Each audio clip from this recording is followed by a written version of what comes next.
परिचय का मोहताज नहीं है और इन्होंने अपने काम से मिर्जापुर को बेहतर बनाने की कोशिश की। अभी मैं रास्ते में था तो मैं एक वीडियो देख रहा था, उसमें आपने यहाँ पे बनाए गए सभी पुलों के नाम के साथ क्या क्या काम हुआ है मिर्जापुर शहर में और कैसे मिर्जापुर को आपने अपने से जोड़ा है, जनता से जोड़ा है, उसके बारे में बातचीत कर रही। अभी ऐसा क्या लगता है कि और क्या होना चाहिए मिर्जापुर में? अभी क्या आपकी सपने क्या क्या बच गए हैं जो इस बार जीत के बाद आप उसको पूरे करेंगे? सपने तो जब मैं 2014 में मिर्जापुर से सांसद पहली बार चुनी गई थी तब से ही आंखों में पल रहे थे। बहुत सारे सपनों को हकीकत में तब्दील करने का जनता के आशीर्वाद से मुझे सौभाग्य प्राप्त हुआ। मोदी सरकार की योगी सरकार की तमाम योजनाएं आई और मिर्ज़ापुर में बड़े पैमाने पर विकास के कार्य हुए। केंद्रीय विद्यालय, medical college, engineering college, 50 bed का आयुष अस्पताल और पासपोर्ट ऑफिस, बड़े बड़े हाईवेज, रेलवे स्टेशन हमारे अमृत भारत स्टेशन योजना में आए, बड़े बड़े पक्का पुल, पीपा पुल का निर्माण हुआ। अगले एजेंडा में मैंने अपने मन में एक स्वप्न रखा है जिसे मुझे पूर्ति करनी है। जनता का आशीर्वाद मिलेगा तीसरी बार तो आगे यहाँ पर जो एक सिंचाई की दृष्टि से समस्या है अभी, जिसके लिए इन 10 वर्षों में भी मैंने अनेक प्रयास किए हैं और भविष्य में इसको और धार देने की कोशिश होगी। मंत्री जी, एक और लोगों के सवाल थे, मैं आ रहा था।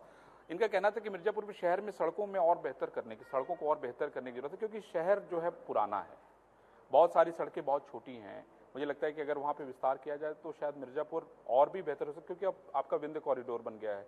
बनारस से लोग जो है पुल पार करके बड़ा आसानी से आ जाते हैं क्योंकि पुलों की संख्या तो आपने गिनवाई। तो अगर वो चीज़ें और आसान हो जाए तो मैं समझता हूँ कि जनता और उनको ज़्यादा सहूलियत होगी।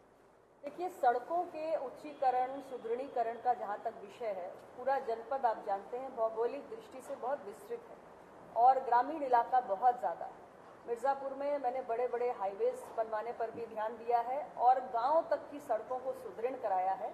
शहरों की सड़कों को भी काफ़ी हद तक पहले की अपेक्षा, अगर आप 10 साल पहले की सड़कों से तुलना करेंगे तो बहुत सड़कों में काम हुआ है और ये मैं समझती हूँ कि एक कंटिन्यूस प्रोसेस होता है। सड़कें बनती हैं, ध्वस्त होती हैं, उनका रिपेयर, मेंटेनेंस और नई सड़कें बनने का जो काम है वो लगातार मिर्ज़ापुर में चल रहा है। इतना बड़ा ज़िला है और इसमें कभी भी इसकी रफ्तार में कोई कमी नहीं आई है। जितना भी और काम बाकी रह गया है, 10 साल में बहुत काम हुआ है, आगे भी वो सब किया जाएगा। इंडिया गठबंधन इस बार एक साथ आप देख ही रहे हैं, कांग्रेस और समाजवादी पार्टी मिलकर लड़ रहे हैं। उसके बाद और भी बहुत सारे लोगों ने आपके खिलाफ यहाँ पे ताल ठोक रखा है।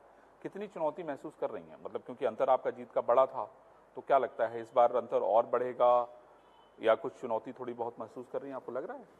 देखिए, चुनावी रण में ये लोकतंत्र है, किसी को भी आने की स्वतंत्रता है और मेरे खिलाफ भी कई छोटे बड़े दलों से, इंडिया गठबंधन से या तमाम निर्दल प्रत्याशी भी हैं, लेकिन मैं किसी प्रतिद्वंदी का ख्याल नहीं कर रही हूँ। मैंने अपना 10 वर्षों में जो काम किया है, मिर्ज़ापुर की सेवा करने का जो मुझे अवसर मिला है, उसके आधार पर मैं तीसरी बार अपने 10 साल के रिपोर्ट कार्ड को लेकर जनता के बीच में हूँ और मुझे पूरा विश्वास है कि मिर्ज़ापुर का आम मतदाता मेरे 10 वर्षों के विकास कार्यों का रिपोर्ट कार्ड देखकर निश्चित रूप से मुझे तीसरी बार जनपद की सेवा करने का अवसर देगा। अनुप्रिया जी, आपको क्या लगता है यहाँ जाति और धर्म हावी है या भारतीय जनता पार्टी या मोदी सरकार की नीतियाँ हावी? देखिए, भारतीय सामाजिक संरचना में जाति के फैक्टर को कभी भी आप नेग्लेक्ट, इग्नोर नहीं कर सकते।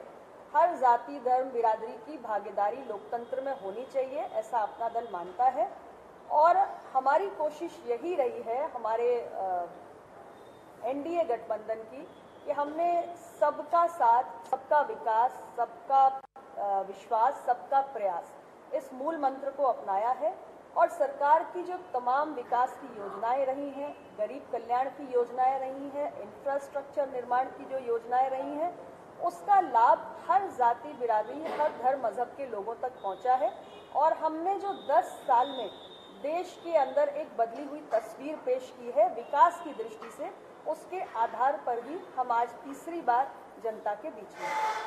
अनुप्रिया जी, एक और बात कहना चाह रहा था। सोनभद्र भी आपको यानी अपना दल चुनाव वहाँ लड़ी है, जो प्रत्याशी घोषित हुई हैं, क्या वो चुनाव लड़ेंगी, नहीं लड़ेंगी? लोगों के बीच में बहुत सारा संशय है। लोग कह रहे हैं कि नहीं, उन्होंने ये कहा है कि शायद पारिवारिक कारणों से चुनाव लड़ेंगे। क्या चल रहा है अभी, क्या होगा सोनभद्र में, क्या होने जा रहा है? देखिए, सोनभद्र सीट हमने पिछली बार भी लड़ी थी और इस बार भी हमारे पास ही है, हमारे कोटे में है। अपना दल केवल एक राजनीतिक संगठन नहीं है, हम एक परिवार की भावना से काम करते हैं और यही कारण है कि अपना दल का गठन 1995 में हुआ और इतने वर्षों का सफर हमने तय किया क्योंकि पारिवारिक भाव से यहाँ सभी कार्यकर्ता जुड़े हुए हैं। तो जब चुनाव लड़ने जैसा अहम फैसला हमारे सामने होता है तो हमने हमेशा अपने परिवार के, पार्टी के सदस्य को पहले प्राथमिकता दी है। तो हमारी जो प्रत्याशी घोषित की गई हैं श्रीमती रिंकी कोल, उनका परिवार हमारी पार्टी से जुड़ा है। उनके ससुर हमारे पार्टी से सोनभद्र के सांसद रहे, उनके दिवंगत पति हमारी पार्टी से 96 विधानसभा से विधायक रहे, आज वो हमारी पार्टी की विधायक हैं और इस नाते जो हमारे परिवार के सदस्य के रूप में जुड़े रहे हैं, इसलिए हमने उनको प्राथमिकता दी है। निश्चित रूप से कुछ बातें निकलकर पारिवारिक जरूर आई हैं, लेकिन आप समय की प्रतीक्षा करें, इन सारे बातों का समाधान हो जाएगा। मतलब रिंकी कोल चुनाव लड़ेंगी? हम इस प्रकरण पे बहुत जल्दी ही समय के साथ मतदाता को यही कहना चाहते हैं कि आप धैर्य रखिए। अपना दल का जो भी प्रत्याशी मैदान में होगा वो जीतेगा, 100% जीतेगा और सारे प्रश्न चिन्हों पर पूर्ण विराम लगा दिया जाएगा। लालू यादव का एक मैं बयान सुन रहा था और कांग्रेसियों का भी बयान सुन रहा था और प्रधानमंत्री जी का भी बयान सुन रहा था। लालू यादव कह रहे हैं कि अगर हमारी सरकार आती है तो हम मुसलमानों को आरक्षण देंगे। अब वो आरक्षण कहां से निकालेंगे, ये इस पे उन्होंने कोई स्पष्ट अपना वक्तव्य नहीं दिया है। लेकिन आपको क्या लगता है कि अगर ओबीसी के बीच, ओबीसी से आरक्षण निकाल के मुसलमानों को दिया जाता है तो आप उसका कितना समर्थन करती हैं या कितना विरोध करती हैं?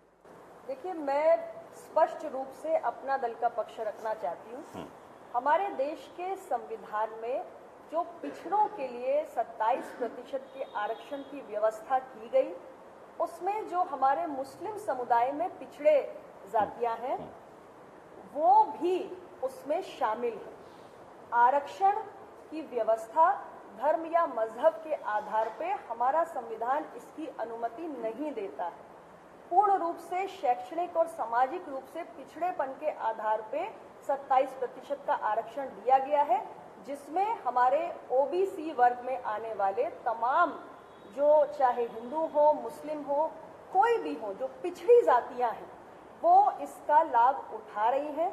और अगर हम अलग से कोई कोटा निर्धारित करने की बात करते हैं तो पहले इसमें हमें संवैधानिक प्रावधानों को देखने की भी जरूरत है और कहीं ना कहीं जो इस पिछड़े आरक्षण की मूल भावना है कि आरक्षण का लाभ, संरक्षण का लाभ जो पिछड़े हैं, जो दबे कुचले हैं, चाहे हिंदू में हो, चाहे मुस्लिम में हो या किसी और में हो, उसको लाभ मिलना चाहिए। इसके साथ कहीं ना कहीं अन्याय होगा। हमें इस पर ही ध्यान देने की जरूरत है। जो मुख्य धारा से पीछे रह गया है, दौड़ में पीछे रह गया है, उसे ही संरक्षण देकर आगे लाने की आवश्यकता है। मतलब आपका कहना है कि कोई हो, चाहे मतलब पिछड़ा मुसलमान भी हो, तो आप उसमें सहमति व्यक्त करती हैं नियमानुसार?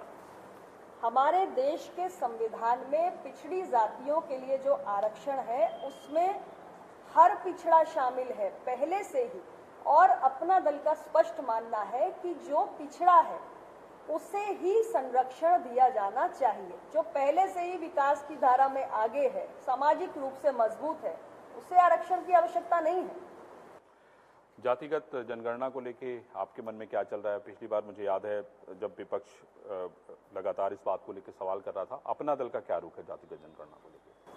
देखिए, फिलहाल तो जातिगत जनगणना की अभी कोई तारीख सरकार ने तय नहीं की है। मुझे लगता है कि सरकार जब इसको लेकर कोई स्पष्ट समय सीमा या तारीख निर्धारित करेगी तब इस पर हमें ज्यादा बात करनी चाहिए। लेकिन जाति जनगणना के पक्षधर अपना दल है और हमारी सहयोगी पार्टी भारतीय जनता पार्टी ने भी बिहार में जब जातीय जनगणना हुई तो इसका विरोध नहीं किया। भारतीय जनता पार्टी भी इसके साथ ही रही। नीतीश कुमार जी जिन्होंने जातीय जनगणना कराई, आज वो एनडीए का हिस्सा है। और मुझे लगता है कि जब जातीय जनगणना का प्रश्न व्यापक रूप से देश में चर्चा का विषय बना तो देश में ऐसा कोई भी राजनीतिक दल नहीं था जिसने कास्ट सेंसस का विरोध किया। तो मतलब यह है कि अगर भविष्य में ऐसा कुछ होता है तो अपना दल को उससे परहेज नहीं है। अपना दल खुलकर कास्ट सेंसस की बात कर रहा है, उसकी वकालत कर रहा है। देश में इट्स हाई टाइम कि हम कास्ट सेंसस कराएं और देश में जितनी विभिन्न जातियां हैं उनकी गिनती हो, उनके प्रामाणिक आंकड़े देश के समक्ष आए और देश में तमाम नीतियां, कार्यक्रम, योजनाएं जो सबसे ज्यादा वंचित समूह हैं उन तक पहुंचे, ये अपना दल की सोच है।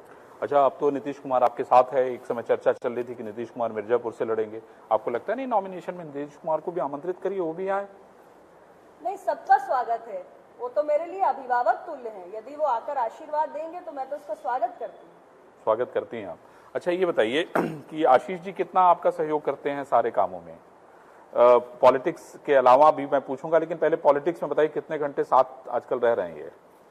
जैसे अपना दल राजनीतिक पार्टी का एक एक कार्यकर्ता, एक एक पदाधिकारी, एक एक नेता लोकतंत्र के इस महापर्व में पार्टी की जीत सुनिश्चित करने के लिए 18 घंटे काम कर रहा है, वैसे वो भी कर रहे हैं। मतलब मैंने तो पति के तौर पे पूछा था, मैंने तो कार्यकर्ता के तौर पे पूछा ही नहीं था। पति की भूमिका अलग होती है, लेकिन अपना दल एक राजनीतिक दल है और यहाँ पे हम में से हर एक व्यक्ति, मैं स्वयं इसमें शामिल हूँ, पहले हम पार्टी के कार्यकर्ता, मतलब आपने आशीष जी को भी कार्यकर्ता में एकदम बना दिया है? हर व्यक्ति जो अपना दल से जुड़ा है, अनुप्रिया पटेल भी पहले पार्टी की कार्यकर्ता है और हर कार्यकर्ता इस चुनावी दौर में, इस चुनावी समर में हमारी पार्टी के 100% के ट्रैक रिकॉर्ड को सुनिश्चित करने के लिए 15-15 से लेकर 18-18 घंटे काम कर रहा है। नहीं, बाद में आप समीक्षा करेंगे उसकी कि जो 18 घंटे काम नहीं किया है ना?